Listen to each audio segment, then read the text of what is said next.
If you are looking for lost civilizations, this is the map to find them. The lost tribes of Israel, the kingdom of Prester John, or best of all, the Tartarian Empire, they're all here. I've spent countless hours trying to penetrate its secrets, and I've only scratched its surface. And this is not the map of some crank or prankster. It was created over 400 years ago by Europe's greatest cartographer. It's one of the most cited maps in history, and I'm fortunate enough to have it in my personal collection.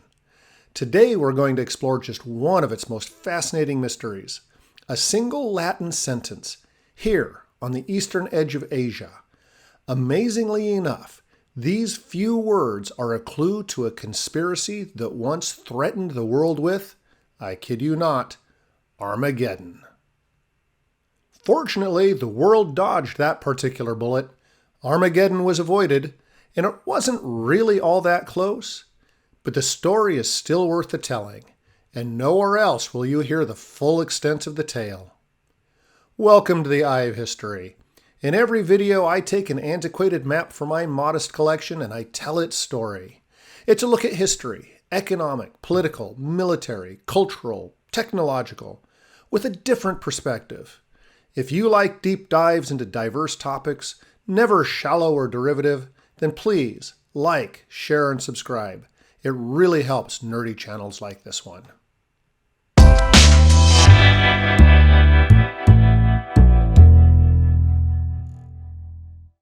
The map is from 1570. The cartographer, Abraham Ortelius, considered with Mercator as the most influential mapmaker of the 16th century. His Theatrum Orbis Terrarum was the best-selling atlas of the century. The map itself is a marvel. It is titled Tartaria, or the Kingdom of the Great Khan. It includes the Golden Cities of California. In fact, it's the first map to use California to name that portion of the American West. It references Prester John and the lost tribes of Israel, and of course, the Tartaria that fascinates so many people today. It even has these mysterious volcanoes right in the middle of the Pacific. I know what you're thinking, but Captain Cook wouldn't discover Hawaii for another 200 years. The mystery of these islands and who really discovered Hawaii is something I spent a lot of time investigating, and it's something that a lot of historians got wrong. I put it all into this video here. It's one of my favorites, simply because I learned so much in making it. There are a lot of legendary references on this map, but don't think for a moment that its creator was a crank. Ortelius was at the pinnacle of his profession. He didn't need to make anything up to fill up spaces or sell more maps. He had informants everywhere, and he had concrete references for every feature. If he put it on his map, we have to take it seriously. And there is so much to look at, but for this video we're going to zoom in on one short paragraph. Here, in what today we'd call northwestern Siberia. Tabor Regnum, the kingdom of Tabor. I'll translate what Ortelius says about it. Tabor, or Tiber, navel of the region of Tartary. They may have lost their sacred books, but they are still united under one king, who first came to France in 1540 to King Francis and afterwards to Charles V. He was unfaithful and suffered for it a fiery punishment at Mantua, for he had secretly solicited Christian princes to Judaism, about which he had addressed King Charles. It seems amazing. A king of Tartary condemned to death by the Holy Roman Emperor. A Jewish king at that, risking war by proselytizing the emperor himself. This could not possibly be true. Could it?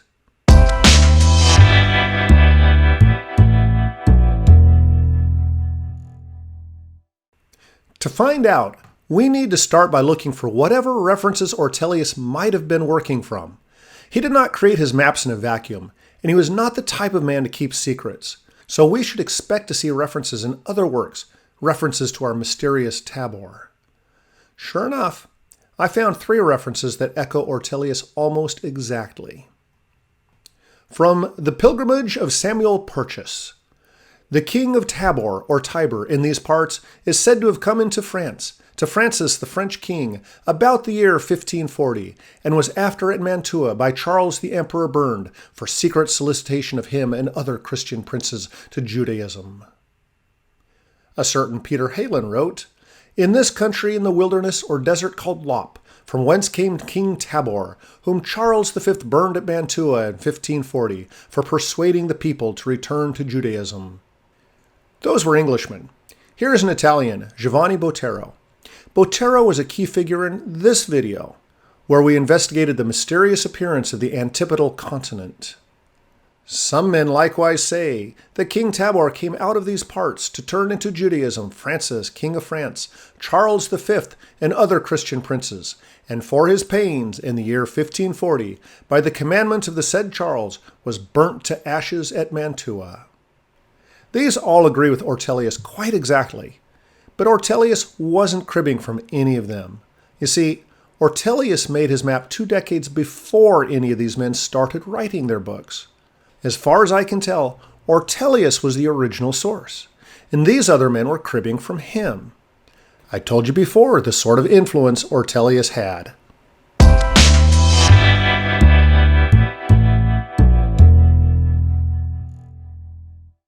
We've come up dry so far, but maybe we can figure out who Ortelius was describing by other means.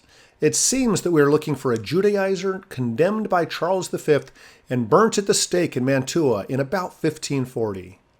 That's amazingly easy to find. If it's Charles V, the prosecution must have been through the Inquisition, and only one unconverted Jew was ever condemned by the Inquisition. This might seem surprising to you if you don't know much about the Inquisition. A lot of Jews were condemned for Judaizing in Europe over the centuries, but the Inquisition was meant to be a restraining force. It brought professional judges and lawyers to a task previously handled by an ill-educated feudal lords and local clerks. Most of what we see today as the essential elements of a fair trial were either invented by the Inquisition or popularized by it. Where the Inquisition prevailed, pogroms and panics were tempered. Witch trials were overwhelmingly a Protestant phenomenon, and that's why Catholic leaders like the Holy Roman Empire, Charles V, invited the papal inquisitors into their countries to limit the injustices and calm tempers. So yes, Jews were certainly killed just for being Jews in the 16th century, but Charles V and the Inquisition he supported, they prosecuted exactly one. And that man was David Reubeni, and as we'll see, he is exactly the man we're looking for. He appeared in Venice in 1524, in a Christian world riven with conflict. Constantinople had fallen to Islam just a generation prior, and now the first sparks of Protestantism were being fanned into flames by a German priest, Martin Luther. Even the discovery of the New World was seen as a harbinger of the apocalypse. Reubeni arrived in Venice penniless. He claimed to be the brother of the king of a Jewish kingdom, Tabor, east of the Muslim heartland, coming to Europe to form an alliance against the ever-expanding Ottoman Empire. He soon won over many of the Jewish elites of the city with his piety and fasting, and once his purse was restored by the Venetians, he moved on to Rome. There he found a city on edge, subject to bouts of collective panic and apocalyptic speculation, and Reubeni thrived in this ill-starred city. He was an oddly striking figure, dwarfish it seems, dressed like an Arab, and dark-skinned. The descriptions vary, from black as a Nubian to more like an Arab or Indian. He found in Rome a remarkable patron, not a Jew, but an eccentric cardinal of the church, Egidio de Veterbo. Egidio was a poet, a philosopher, and an archaeologist, and most importantly for Reubeni, Egidio knew Hebrew and was a student of the Kabbalah. Egidio didn't like Jews at all, but he was fascinated by Jewish mysticism. It was through Egidio that Reubeni found a path to the Pope, Clement VII. Here we get a glimpse of Reubeni's remarkable ambitions. To the Pope, Reubeni offered to try to broker a peace between France and its rival, the Holy Roman Empire. In return, Reubeni asked for arms with which to attack Jeddah, the port of Mecca. Clement did not immediately respond. In fact, he put Reubeni off for an entire year before finally telling Reubeni that he would be better off asking the King of Portugal. In Portugal at this time, officially, there were no Jews. A few years earlier, a royal decree went out. All Jews were to convert to Christianity or leave the country. But the conversos, as the new converts were called, were given something of a dodge. The royal decree also stated that the conversos were not to be investigated for 20 years after their conversion. In effect, they simply had to keep their Jewish practices private for the time being. Still, the position of the conversos was tense, which might explain why they were even more agitated than the Romans, anxiously awaiting Armageddon and the subsequent coming of the Messiah. It is at this point where we have to ask what Reubeni's goals really were. Was he just a con artist? If so, he could have stayed in Venice or Rome.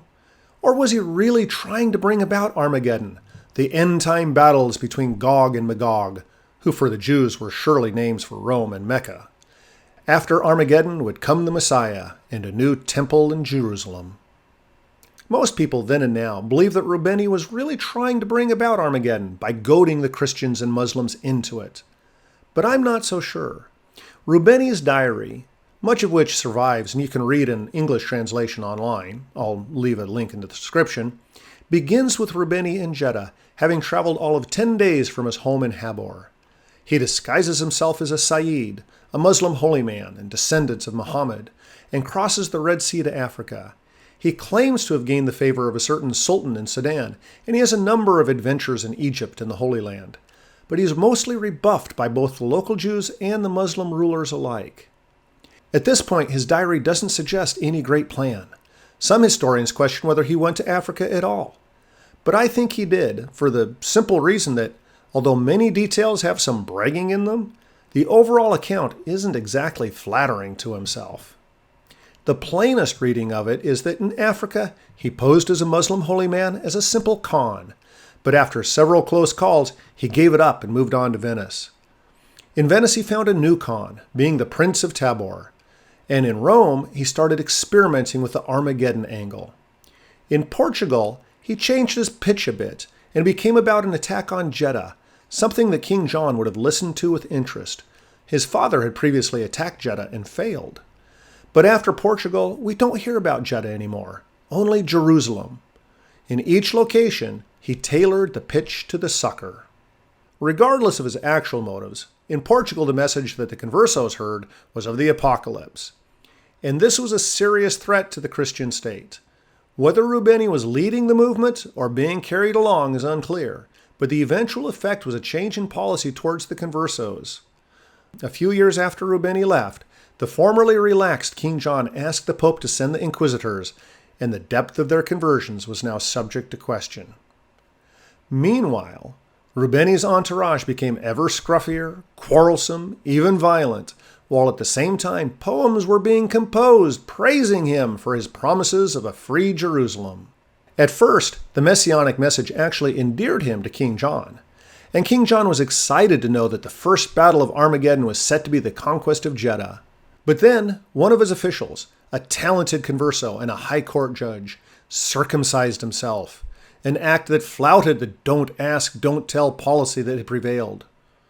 This was intolerable, and King John immediately sent Reubeni packing. Reubeni's luck was starting to fail.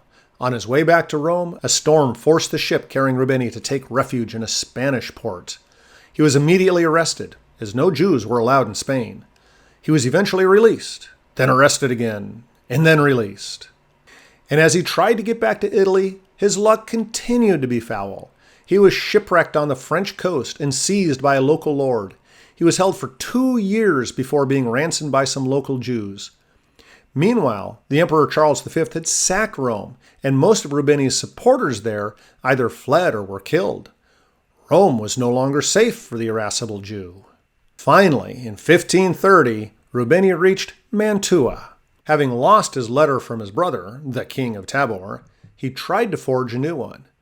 The original had been signed by 70 different men, the elders of Tabor, so Reubeni tried to recruit 70 local Jews to provide authentic-looking signatures.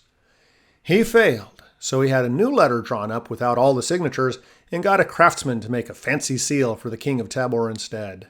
Reubeni eventually got his forged letter, but now almost all of Mantua knew Reubeni was a fraud. The Jews of Mantua wasted no time spreading the word. They feared that when Reubeni was eventually unmasked, there would be reprisals against them. But Reubeni seemed not to notice. His preaching was becoming ever more messianic. He started adding details, that in the battle for Jerusalem, God would prevent the enemy guns from firing. And he was joined by that Portuguese converso who had circumcised himself. The man now called himself Solomon Molkho and began playing the prophet. He was a genius, to be sure, and gained fame as an expert in the Kabbalah. And at least a few of his prophecies came true. An earthquake in Lisbon and a flood in Rome. But it all attracted too much of the wrong kind of attention. Molkho was arrested, but he got a last-minute reprieve from a pope who had been impressed by the prophecies. Of course, this only emboldened Molkho and Reubeni, and they began making plans to visit the most important man in Europe, the Holy Roman Emperor himself. Ortelius tells us how that ended. A German record describes the meeting. As he had before, Reubeni pitched the idea of a Jewish-Christian alliance to reconquer the Holy Land. But Charles wasn't buying it. He knew that Reubeni's letter was a fake, and he had the two men arrested and sent back to Mantua. Molkho was burned to the stake. No reprieve for him this time. It was the punishment of a converso who reverted and did not repent of it. Reubeni, for some reason, was transferred to Spain, where he languished in prison for several years. His ultimate fate is not entirely clear, but he likely was burnt at the stake in 1540 or 1541.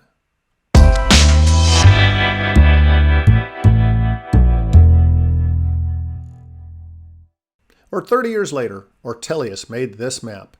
The story was fresh enough, and Reubeni had been prominent enough that not only did Ortelius know the story, but he expected his audience knew the story as well. It was enough to mention the burning at Mantua by Charles V. Who wouldn't know the story of the flamboyant Jew who tried to convert an emperor? We still have some mysteries, though. Why is it where it is, the umbilicaria of Tartary? And what did Ortelius mean when he says, ubi licet olim libros sacros perdidescent?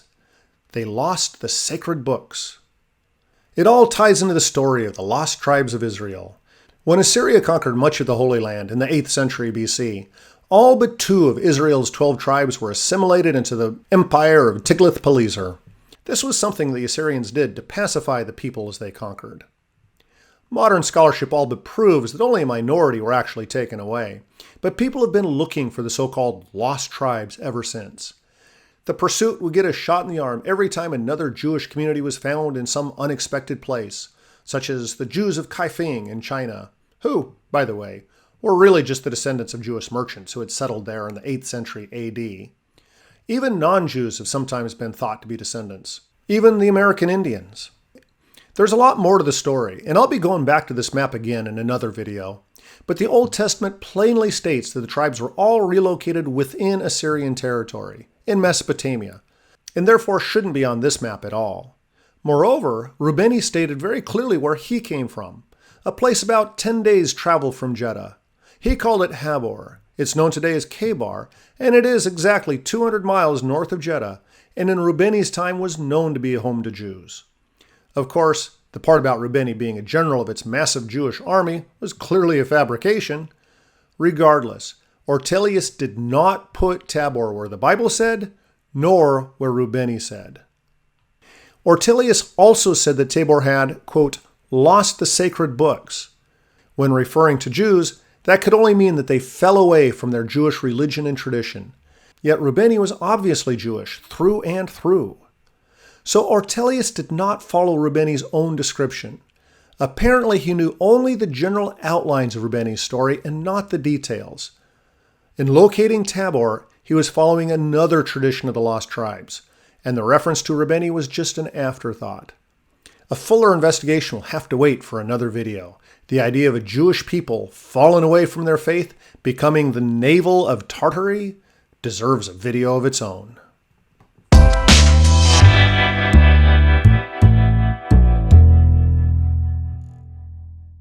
If you search the internet, you'll find other videos on Tabor and the Tartarian Empire, all inspired by this map. And there's an irony in them which I find delicious. In their so-called research, they dismiss the efforts of generations of historians to tease out the true history of Central Asia, and Judaism as well, while they cling to vague references like we see on this map. But the truth is, the words they take as authority were spoken by a scammer. It seems the people who think themselves the most skeptical are in fact often the ones most easily conned. Let me know your thoughts in the comments. And as always, like, share, and subscribe. And check out our other videos. The algorithm loves it when you do.